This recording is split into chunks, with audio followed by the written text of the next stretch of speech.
For Part B, we're talking about work breakdown structure and integrated change control. Just for the online format, it's probably easy just to break this up into 3 small lectures. So this lecture is about what is a WBS, what is a work breakdown structure. In the second part, we'll look at work packages, and in the final part, we'll look at integrated change control. So this short lecture, what is a work breakdown structure? So a description of what it is, and we look at different methods for developing that WBS. We're basically, in this part, we'll talk about the format. So working through what is a WBS, why do we want to use one? We talk about WBS formats. In part 2, we'll look at work packages and how important they are, and methods to construct a WBS. So what is it? It's simply just breaking the project up, the bridge, and dividing it into smaller scope components. So the bridge becomes the pylons, the bitumen, the hand railings, the lights.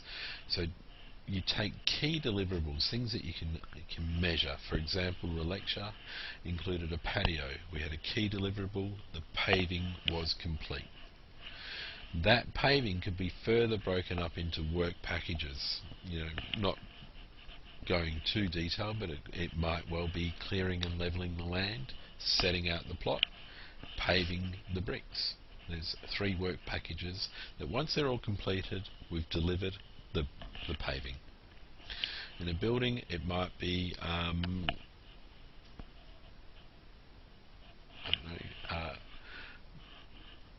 providing the plumbing underneath the ground, attaching that plumbing to taps, etc. All the things that eventually say that all the plumbing has been delivered. So we've got key deliverables, could be plumbing, could be paving, could be pylons, could be a report delivered by an IT system. It really doesn't matter. We take those key deliverables and then we break it further down, Not in this lecture, but in the following one, in part 2, we'll give you an idea of how far is enough. So each work package is something that is very easy to manage. So by breaking the project down into manageable chunks, it provides a framework for further planning. What's the risk involved? What's the quality needed for each chunk? It also helps us execute the project. What have we done today? What do we need to do tomorrow? We can look at each of these work packages, and certainly helps with control. If our project is getting out of control and we don't have a nicely defined work breakdown structure, then it's really difficult to measure where you're up to, what you have done, what you haven't done, what went right, what's gone wrong. If all you know is that at the end of the project we'll have a bridge, but you haven't described what that bridge, or what makes up that bridge. So that's the most important thing. A WBS provides visibility to the project, meaning that it allows multiple stakeholders to look at, when we deliver the windows, that part's complete. The visibility of the project is excellent for monitoring and controlling, but it's also excellent for if things change, you know what impacts they're going to have on other parts of the project. It's the basics for planning. Your schedule comes out of your WBS, your quality controls come out of your WBS, the bottom-up costing uses a WBS. So by breaking the project up into its smallest chunks, we then define the cost for each chunk, the quality that's required to deliver that chunk. So basically, we're creating manageable components of the project. It's useful determining where problems are occurring and why they might be occurring, so we can work out what to change. And it's certainly useful for communications when we're updating the progress of the project. If you can say that certain things have been complete, we've completed these work packages, then that's much easier than saying, we're 20% through the bridge. What does that mean? So WBS is ideally to create visibility to the project. This will help you in other planning processes, and it's useful for managing change on the project and communications. couple of formats are used. The indented outline format is the one that you will use. It's the one that most people use throughout the world. You could use an organisational chart or a free format. They're just ways of getting your thoughts down, but it's essentially, you will always use the indented outline. So let's have a look at an indented outline. This is a high-level project, so it really hasn't been broken down into enough detail. Just get a pen. Alright. So here we have a house, and we call that the project level, and often that's called project level 0. So that's project level 0. We then have our first level project work breakdown structures. Our work breakdown structure at the first level, and we've got 4 main deliverables. So we're going to frame the house, we're going to wire the house, and we're going to drywall the house, and we're going to manage that project.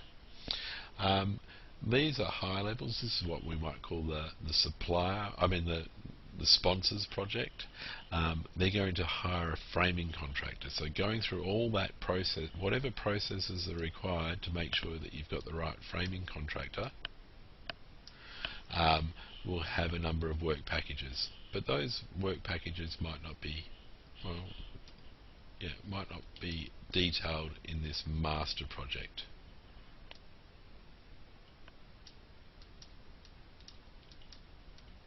We'll get to that in a minute. We supply the wood, and eventually they assemble the framework. The second level work breakdown structure is here, etc. I won't go on. You can see here that if we break it down further, we use a new numbering system. That's 2.1.1, and if we went further still, we'd have 2.1.1.1, and you can get the picture. There's no, we'll get to this in the next lecture. There are some rules or guidelines I'll give you, but you know, different people use different guidelines or different levels. I know that Woodside were demanding third level work breakdown structures from all of their contractors, which would be to this level here. Alright, that doesn't make any sense on its own, because if you need further detail, then why not use further detail? We'll talk about that in the part 2 of this lecture. There are other ways of formatting this. One is to use an organisational chart. We've got the parent, which is the house, and the main deliverables of that house, and then we have our work packages or our breakdown underneath. So it's the same idea as before, same numbering system, it's just presented in a different way. And finally, you could use sort of a brainstorming format, that is a free format. You know, here we have house. I think this was number 1. No, this was number 1. And here we have our 4 key deliverables. And again, we have the lower levels. So it really doesn't matter how you format it, but I imagine that whenever you report a WBS, it's going to be in this format here. Okay, so that's work breakdown structure. It's taking the whole project, dividing it into key deliverables, and then dividing it further and further down till you think you've got enough. That's the topic of the next lecture. When do you stop? What is a work package?